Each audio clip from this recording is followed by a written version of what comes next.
आपने पिछले साल रशिया और यूक्रेन के कॉन्फ्लिक्ट के बारे में सुना होगा। इस कॉन्फ्लिक्ट की वजह से कई सारी कंट्रीज ने रशिया से अपना ट्रेड बंद कर दिया था।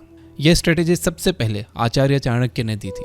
उन्होंने बताया था कि किसी भी इंसान को तबाह करने का सबसे आसान तरीका है कि आप उसके इनकम सोर्सेज को तबाह कर दो, वो अपने आप नीचे गिर जाएगा। आप सोच रहे होंगे कि मुझे तो देश नहीं चलाना, ना ही मुझे पॉलिटिक्स में इंटरेस्ट है, फिर मैं क्यों जानूं चाणक्य नीति के बारे में। इसका सिंपल सा आंसर है, आप गेम को इग्नोर करके गेम से बच नहीं सकते।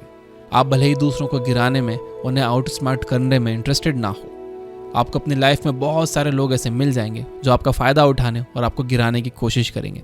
ऐसे में आपके लिए सही ये है कि आप इन स्ट्रेटेजीज को जानो, समझो और टाइम आने पर अपने बचाव के लिए इनका यूज़ करो। किसी रोज़ आपको लड़ने की ज़रूरत पड़े और आपको लड़ना ना आए, इससे बेटर ये है कि आपको लड़ना आए और आपको इसकी ज़रूरत ना पड़े। ब्रूस ली के वर्ड्स में, it's better to be a warrior in a garden than to be a gardener in a war. तो आइए चाणक्य के कुछ स्ट्रेटेजीज के बारे में जानें, जिनकी हेल्प से आप अपनी लाइफ में कामयाबी हासिल कर सकते हो और अपने दुश्मनों को खत्म कर सकते हो। तो शुरू करते हैं।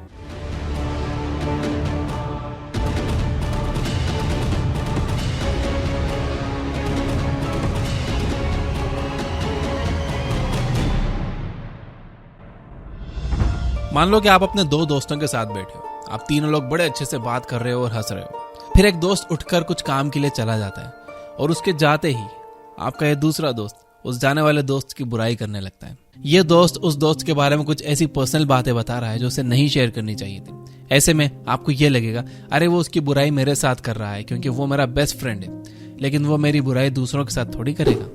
हमारे बीच का बॉन्ड स्पेशल है। वो दूसरों से झूठ बोलता है, दूसरों से चीटिंग करता है, दूसरों से प्रोमिसेस ब्रेक करता है, लेकिन वो ऐसा मेरे साथ थोड़ी करेगा क्योंकि हम तो अच्छे दोस्त हैं। और यही सोचकर आपने गलती कर दी।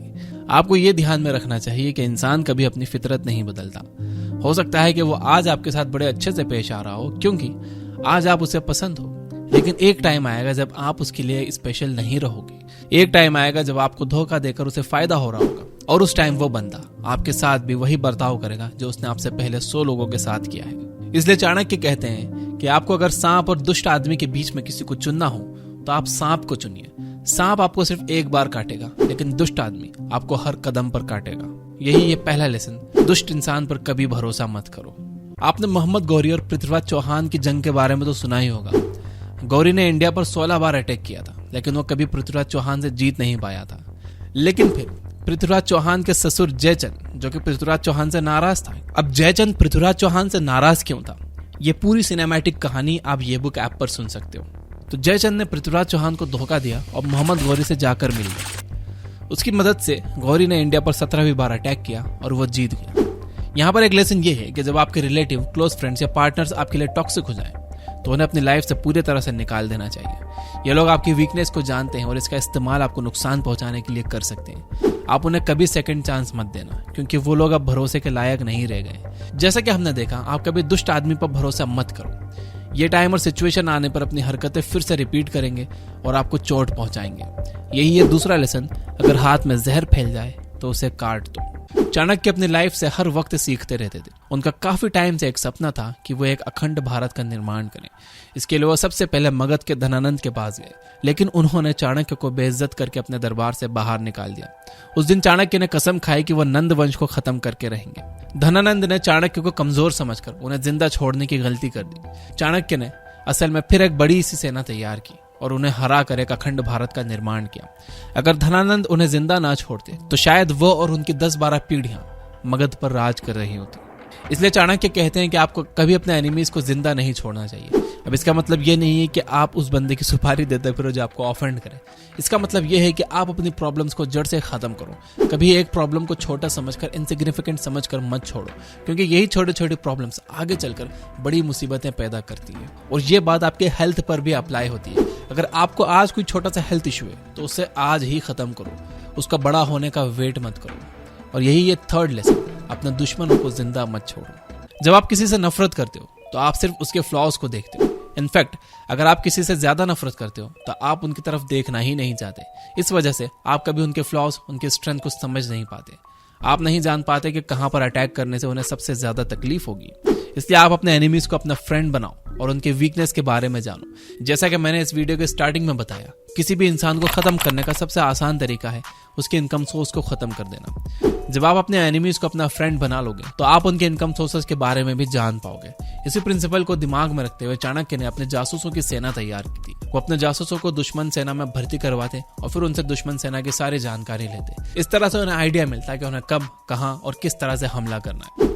इसका मतलब यह है कि आप अपनी प्रॉब्लम्स को अच्छे से समझो। अक्सर हमें जो चीज अच्छी नहीं लगती हम उससे दूर भागते हैं। जिसे मैथ्स पसंद नहीं वो उससे दूर भागने लगता है। जिसे लोगों से मिलना पसंद नहीं वो खुद को रूम में बंद कर लेता है। लेकिन इस तरह से अपनी प्रॉब्लम से नफरत करके आप कभी उनसे बच नहीं पाओगे। आप अपनी प्रॉब्लम से प्यार करना सीखो। आप उन्हें जितनी आसानी से समझोगे उतनी आसानी से सॉल्व कर पाओगे। यही ये फोर्थ लेसन। अपने दुश्मनों से नफरत मत करो बल्कि उन्हें अपना दोस्त बनाओ। हर वक्त हर किसी से लड़कर आप स्ट्रांग नहीं बनोगे। इससे आप सिर्फ और ज्यादा दुश्मन बनाओगे और इन्हीं दुश्मनों में से कोई एक कभी भी आपको खत्म कर देगा। इसलिए आप खुद को स्ट्रांग बनाने के लिए दूसरे स्ट्रांग लोगों से अलायंस बनाओ। जब चंद्रगुप्त ने सिकंदर के कमांडर सेल्यूकस निकेटर को हराया तो चाणक्य ने चंद्रगुप्त को सुझाव दिया कि वो उसकी बेटी हेलेना से शादी कर ले। चंद्रगुप्त शुरुआत में इसके लिए तैयार नहीं थे, लेकिन चाणक्य ने उन्हें इसके सारे फायदे के बारे में बताया। अगर चंद्रगुप्त उनकी बेटी से शादी कर लेगा तो सेल्यूकस कभी ही इंडिया पर दोबारा हमला नहीं करेगा। इसके अलावा अगर कभी हमारे ऊपर मुसीबत आती है तो हम उसकी हेल्प लेकर उस प्रॉब्लम से लड़ सकते हैं। इससे हमारा एक जाने दुश्मन हमारे दोस्त में कन्वर्ट हो जाएगा और हम पहले से ज्यादा स्ट्रांग हो जाएंगे। आप अकेले सारी दुनिया से नहीं लड़ सकते, इसलिए आप अपने से स्ट्रांग और इंटेलिजेंट लोगों के साथ अलायंस बिल्ड करने पर फोकस करो। यही ये fifth lesson, build alliances. Chanakya हमेशा काबिल लोगों को काम पर रखते थे। उनका मानना था कि इंसान को हमेशा अपने से स्मार्ट लोगों के साथ रहना चाहिए। वो आर्मी के सबसे इंटेलिजेंट बंदे को ही आर्मी का लीडर बनाते थे और लीडर्स में जो सबसे स्ट्रांग और इंटेलिजेंट होता था उसे अपना एडवाइजर बनाते थे। इस तरह से उन्होंने काबिल और रिलायबल लोगों की आर्मी खड़ी की, जिसकी हेल्प से उन्होंने बड़े से बड़े कारनामे करके दिखाए। तो दोस्तों ये थी वो बातें जो 2400 साल बाद भी हमारे काम आ रही हैं। आपको इनमें से कौन सा पॉइंट सबसे अच्छा लगा मुझे कमेंट करके जरूर बताना। इस वीडियो को अगर आप यहाँ तक देख रहे हो तो मैं मानता हूँ कि आप सच में इस चैनल के साथ हो। तो आप इसे लाइक जरूर करना ताकि मुझे ये पता चले कि हमारे साथ कितने लोग हैं। अब अगर आप चाणक्य नीति से कम्युनिकेशन स्किल्स सीखना चाहते हो तो राइट साइड वाली वीडियो पे क्लिक करो, और अगर आप एक स्ट्रॉन्ग मर्द बनना सीखना चाहते हो तो लेफ्ट साइड वाली वीडियो पे क्लिक करो। Finally, you guys are amazing. Keep reading, keep learning, keep growing. Thank you for watching.